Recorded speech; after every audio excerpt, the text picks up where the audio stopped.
Hello and welcome to TechNode. My name is Bunsen, I'm administrator here on the server, and I'm doing a video today to show a little mini game that I built called BowSpleef, and it's over in our event world. So let's just go over to the event world. Now to get to the event world, you're going to have to go through the portal, and this portal is a disarming portal. So you want to make sure your inventory is completely empty as the sign's all worn. We also provide an ender chest here to drop stuff off if you forgot to drop anything off. So just step into the portal and you'll get transported to our event world. Just a little effect to give you for entry. And here we are in the event world spawn. So there's a PvP game on the far side, a bow range that's being developed right there, and this is the BowSpleef. Now we run PvP Arena plugin by Slipcore, and so to join all you need to do is punch a sign, and there's two teams and we can do 1 versus 1 or 2 versus 2. So just walk up to the sign and give it a punch, and you'll enter into the BowSpleef arena. And there it is down there. And to say you're ready, you just punch the iron block and you will start. You'll of course need a second player. And if you happen not to get any items spawned in, just punch the BowSpleef or sign and you'll get a full set of equipment for the game. So we'll show you some footage of the game now. Thanks.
Alright, now that you saw a little bit of the gameplay, and it's probably a bit confusing, so I'll just go through how exactly this game works, and then I'll go through a little bit of the mechanics, although I'll do a little tutorial for those interested in actually building this themselves.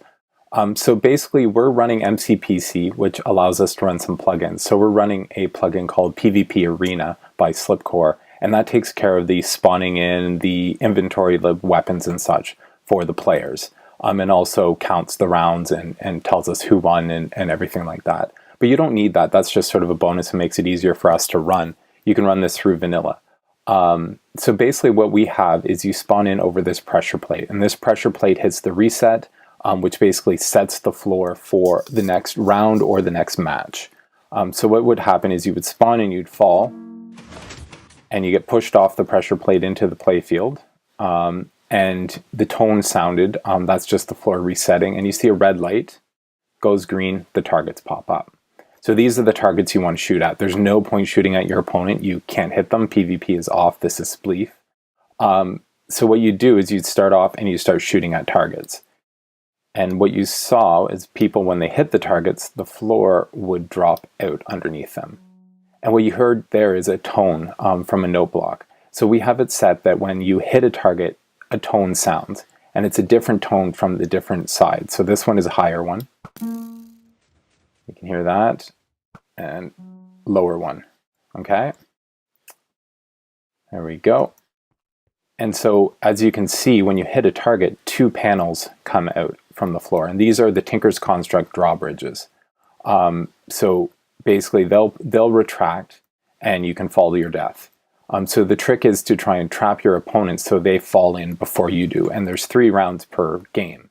Now say you're running out of floor and you're still trying to win, what you can do is you can turn around and you can shoot your own targets. These actually, it's hard to shoot from this angle. There you go, toggle in and out. So every time you hit, they either go in or out. And so you can reset your own floor, but there's a risk to that. And we'll see if I have to cut for editing to show you guys this. But what you'll notice is there's some targets that aren't lit. There's 2 down here, and there's 2 up there. And there's no target sitting up that's active.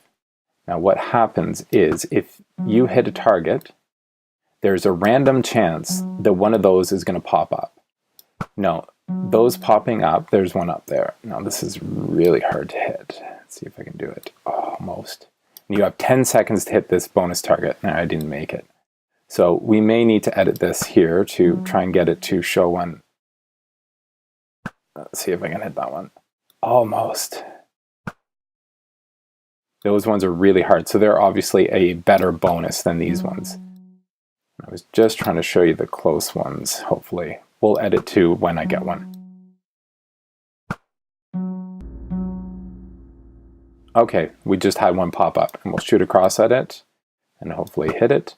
And what you see is it dropped down right away when you hit, and you actually saw fire charges come firing across. So we have these dispensers hooked up to them, and this entire side is fire charges, and over on this side, we have zombie spawner, skelly spawner, and fire charges. So depending on which bonus target you hit, you get a different bonus. The closer ones down here are a little less powerful. There's one that shoots a single fire charge across from both sides, and another one that shoots out, I believe, a fire charge and a zombie. And if you hit the top ones, one of them sends out an entire spread of fire charges, or a zombie and a skeleton. So these will light you on fire, and obviously it's hard to deal with shooting when you're burning and dealing damage, and you can also die from the burning. Or you have a skelly shooting you and punch over into a hole, or a zombie attacking you. So you do have a bat, you can whack them, or you can shoot them with your bow. So that's the basic rundown of how the game works. And there's, as I said, 3 rounds. So every time you die, you get reset. The whole floor gets reset. And let's see if we can actually... Actually, I might cheat here. It'll be quicker.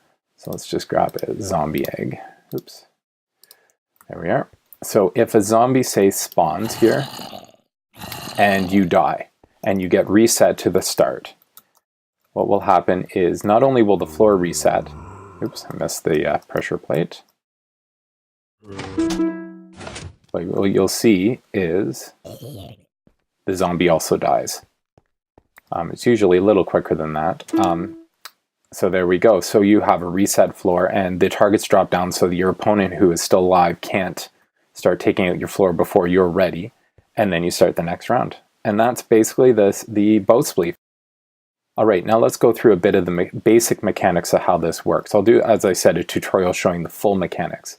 But the basic function is that these targets from open blocks, they stand up when they get a redstone signal. So I have a redstone signal coming from this one receiver that is from Chicken Bones Wireless Redstone, and this keeps the target up. And when the reset signal gets set, this turns off so the target lays down between rounds. And basically, when you hit it, it sends a redstone signal. And of course I didn't hit it. There we go. And it sends a signal through this transmitter that then goes down to receivers in the floor. And the way the receivers work, let's go to this one, far one, is they have a sticky piston and a redstone block. And this just sends through a pulse former to grab the block, redstone block, or leave it behind. And the pulse formers do a 1-tick pulse, so that's why it leaves it behind sometime or every other time. So you can toggle the floor on and off. And then the reset signal is pretty basic as well, in that when the floor is pulled out, it can signal down to this transmitter that sends to a reset circuit. So that's what allows you to toggle which floors you want on or off. And that's the basic function of how that works and how to play this game. If you want more information, then stay tuned for a tutorial video, which I'll go through all the different red logic circuitry that I have all underneath here, that does everything from the reset, to the random number generator to decide whether to put up a bonus target, to fire off the bonus target and detect whether it's hit, and the mob killing as well. So hopefully you guys enjoy. Hopefully you'll come join us on TechNode to give this a try or build this on your own server. So thanks for joining us. Bye.